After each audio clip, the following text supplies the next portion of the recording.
লাল টুকটুক টুকটুক করছিল। জরাব্যাধ পাখির ঠোঁট মনে করে তীর মেরেছে, আর ওই তীরে ভগবান দেহত্যাগ করেছে।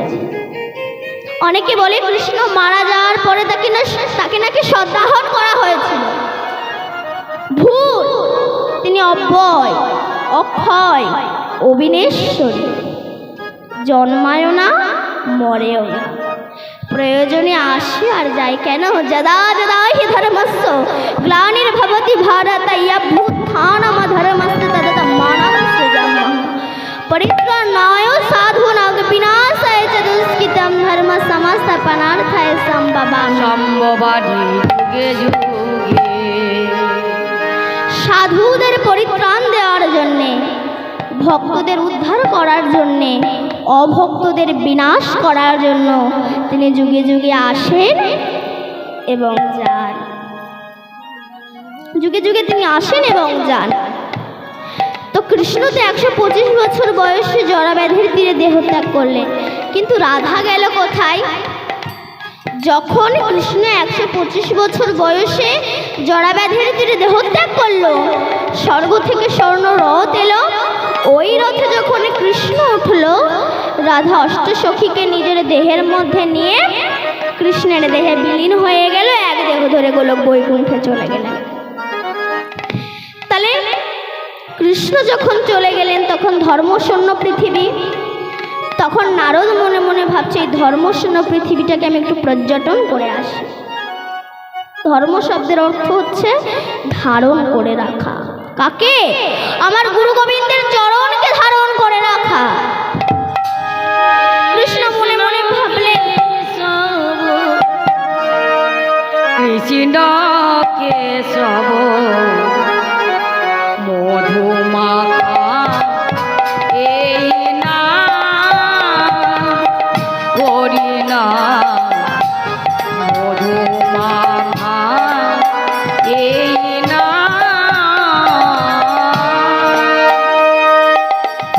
কৃষ্ণ কেশব কৃষ্ণ কেশব মধুমাখা এই নাম হরি নাম মধুমাখা কৃষ্ণ নাম।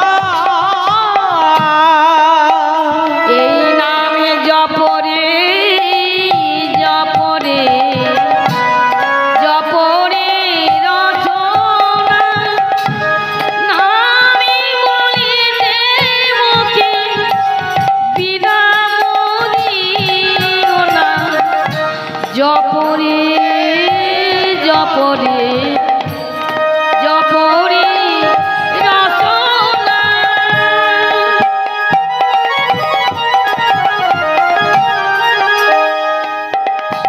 নামি বলিতে মুখে বিরাম দিও না। এই নামে পাবি দূরে যাবে অভাব মেটাবে। হরি নামে পাবি দূরে যাবে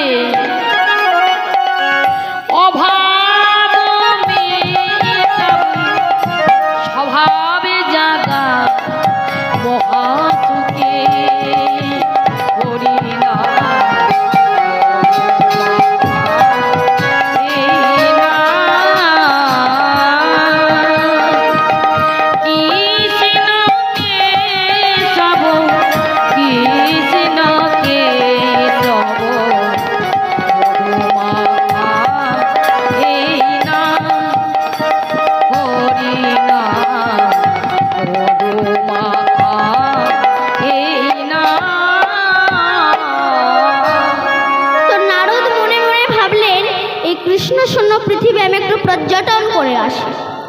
উনি সারা পৃথিবী পর্যটন করে শেষে এসে দাঁড়ালেন বৃন্দাবনে যমুনা কলিতে।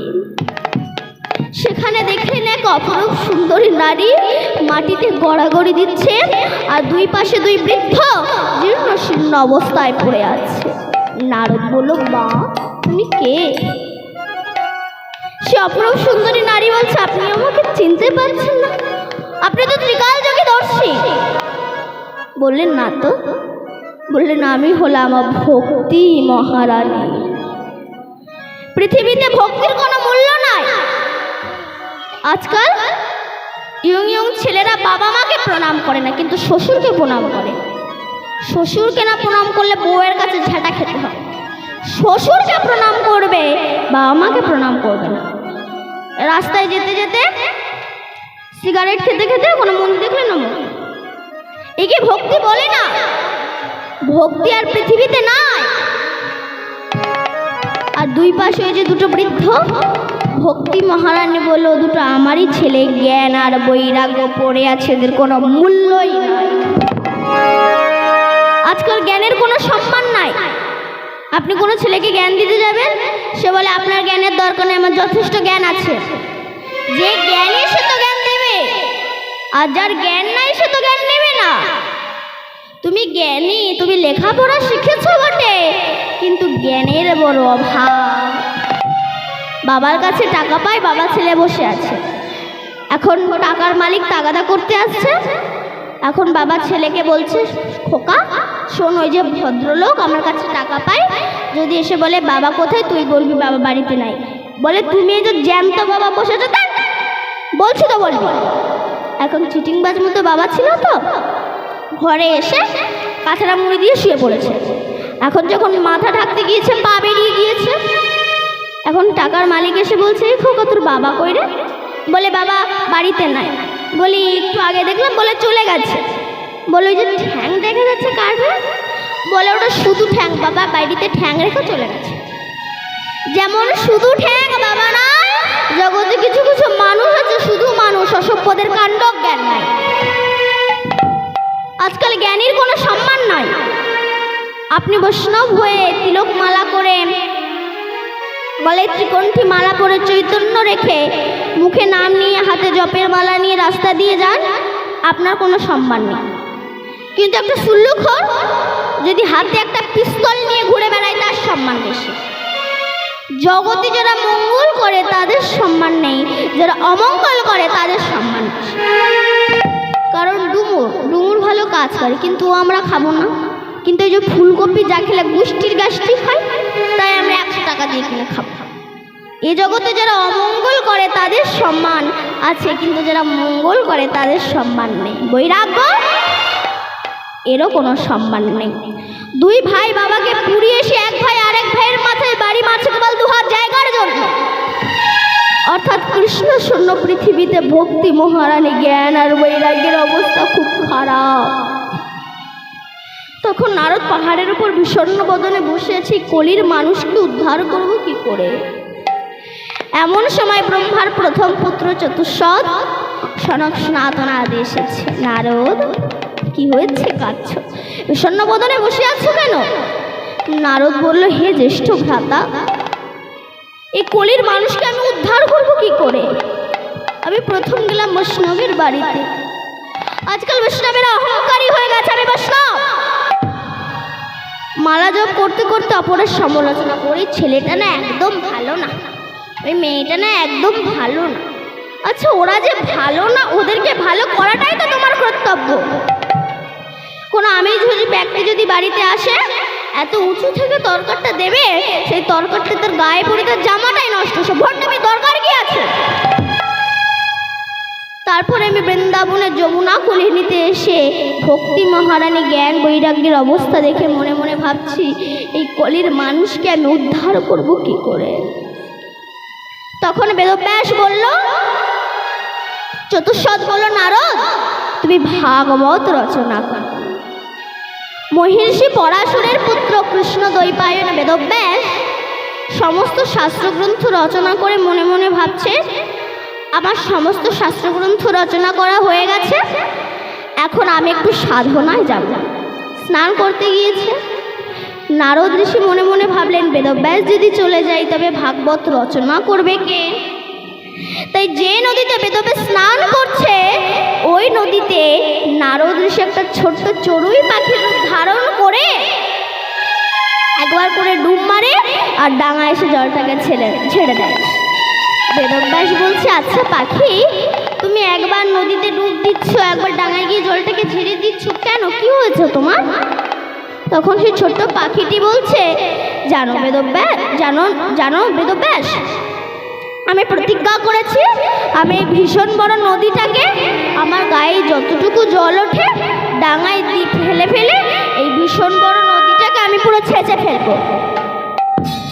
বেদব্যাস বলছে, আরে তুই শুধু এক জনম কেন, তুই যদি কোটি কোটি জনম পক্ষীকুলে জন্ম নিয়ে এমন করতে থাকিস কোনোদিনও পারবি না।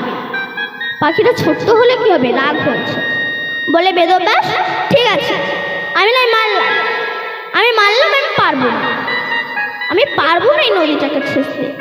কিন্তু বেদব্যাস তুমি কি করে ভাবলে অনন্ত কৃষ্ণের নাম অনন্ত মহিমা, তুমি কি করে ভাবলে সেই নাম তুমি শেষ করে ফেলেছ? বেদব্যাসের চৈতন্য হয়েছে, করো জোর করে বলছে, বলো তুমি কে? তখন পাখিটি আর থাকতে পারলেন না, নিজ মূর্তি ধারণ করে দর্শন দিলেন, তিনি হচ্ছেন দেবর্ষি নারদ।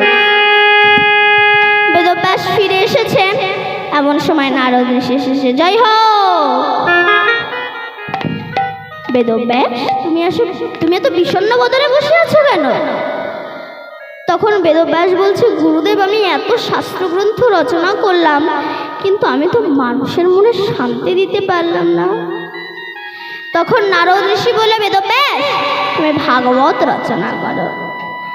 তখন বেদব্যাস বলে গিয়েছিলেন আর গৌরীপুত্র গণেশ লিখে গিয়েছিলেন, ভাগবতের সৃষ্টি হয়েছিল। কিন্তু এই ভাগবত দান করবে কার কাছে? কার কাছে দান করবে? সুখদেবের কাছে।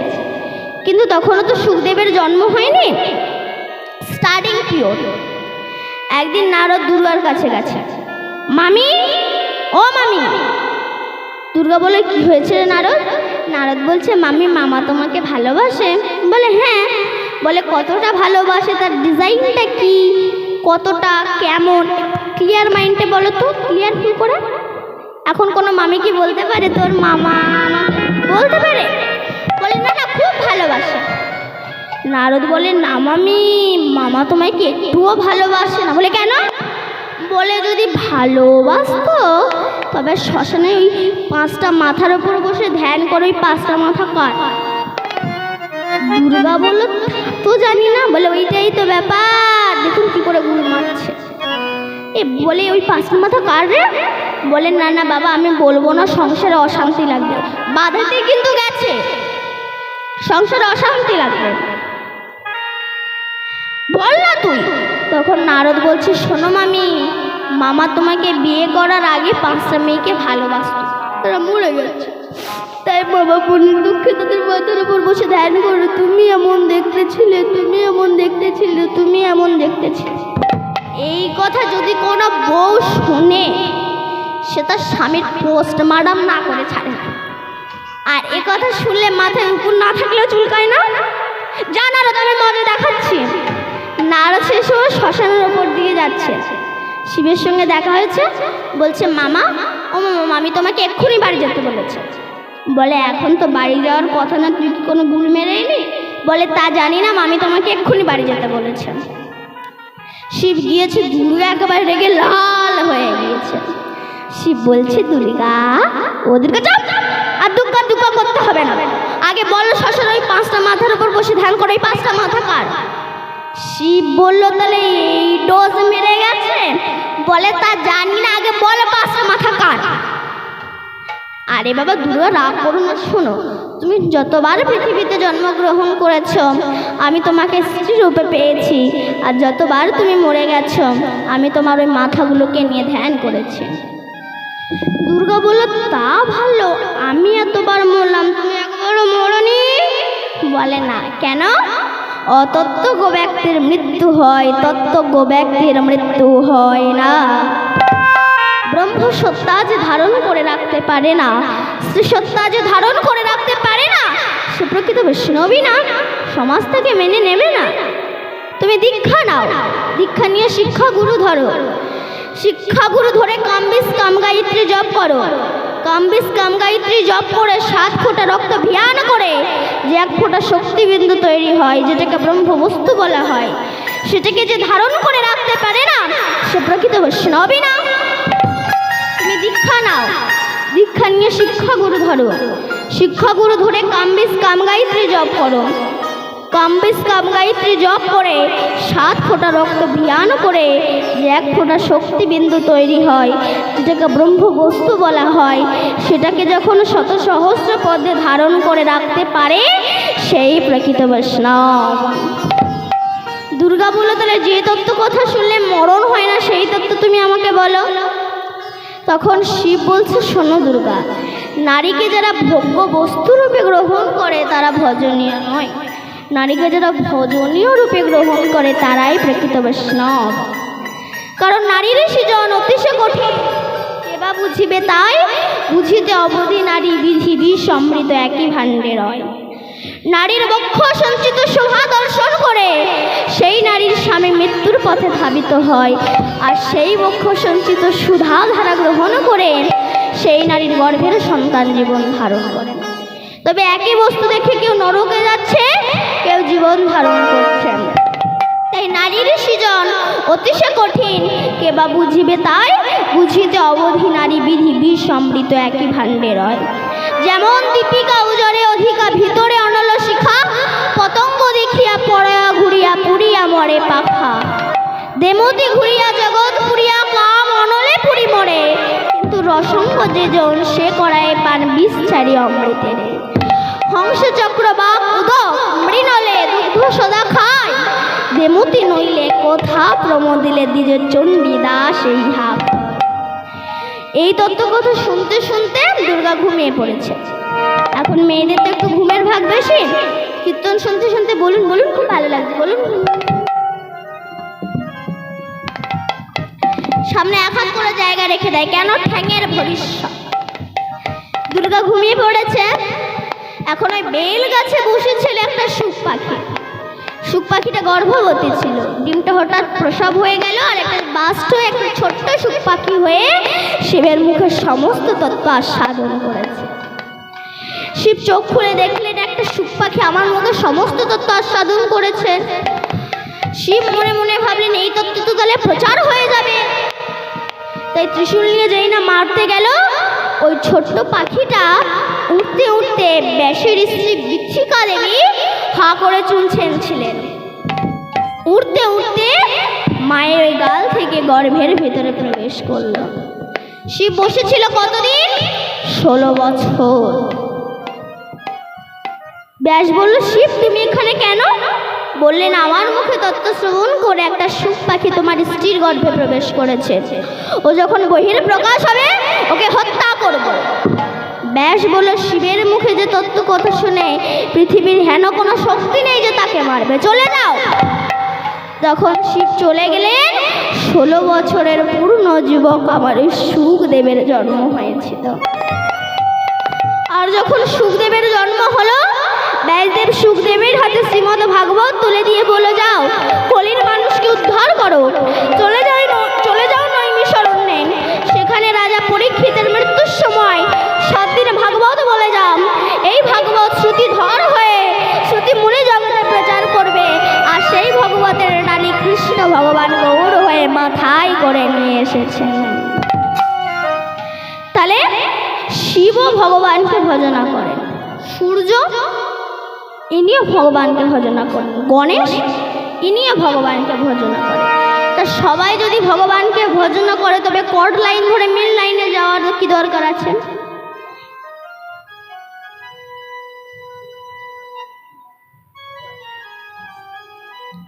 তাহলে কর্ড লাইন ধরে মেন লাইনে যাওয়ার কি দরকার আছে? বাড়ির যদি বাবা বেঁচে থাকে, তার কাছে যদি নেমন্তন্ন পত্র দেওয়া হয়, যেমন বাড়ির সবার কাছে নেমন্তন্ন পৌঁছে যায়, তেমনি কৃষ্ণ চরণে প্রণাম করলে এমনিতেই সব দেবদেবীর কাছে পৌঁছে যায়।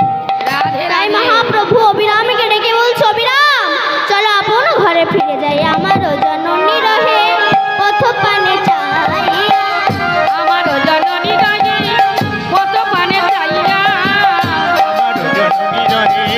কত পানে আরে আমারও জননী রহে পথ পানে চাইয়া, আসবারও বেলে কত হইল দিয়া, আসবারও বেলে কত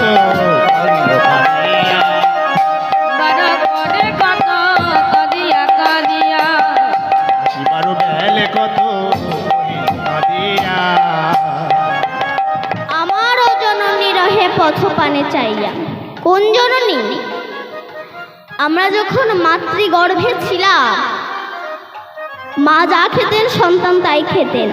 মায়ের এই খাদ্য নারীটা যিনি সন্তানের সঙ্গে অ্যাটাচ করে দিয়েছেন, তিনি হচ্ছেন আমার পরম বন্ধু।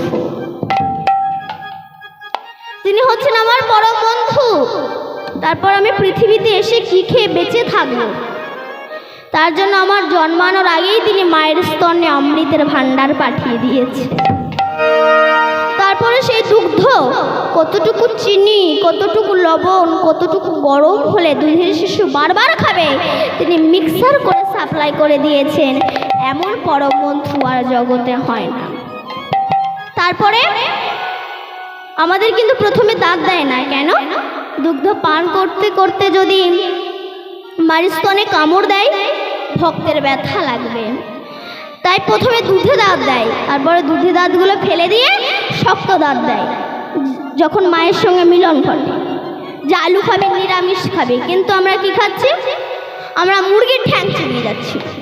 ভগবান কিছুদিন পরে বলল, দাঁতগুলো দেব আর যতদিন বেঁচে থাকবে লিকুইড জিনিস খেয়ে বেঁচে থাক। তাহলে তারা চিন্তা ভাবনার কাছে আমরা কি করেছি? এই দেহ ঘরে তিনি আছেন বলেই তো এই দেহটা জ্বলছে। তিনি চলে যা, অঝরে পড়ে থাকবে। এই জন্য তিনি মালিক আর আমরা মালিক।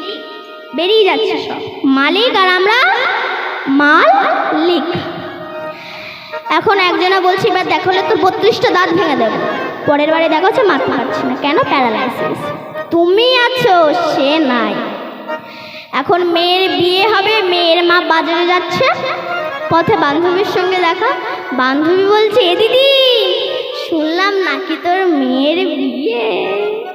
বলে, হ্যাঁ ঠিক শুনেছিস। কি অ্যাডভার্টাইজ? ঠিক শুনেছিস। এই তো জামাই থাকে কোথায় রে? বলে আমেরিকায়। তোর জামাই? বলে হ্যাঁ। এ তো জামাইয়ের কি কি আছে রে? বলে 10খানা ফ্ল্যাট বাড়ি আছে। তোর জামাই? বলে শোন না ভালো করে।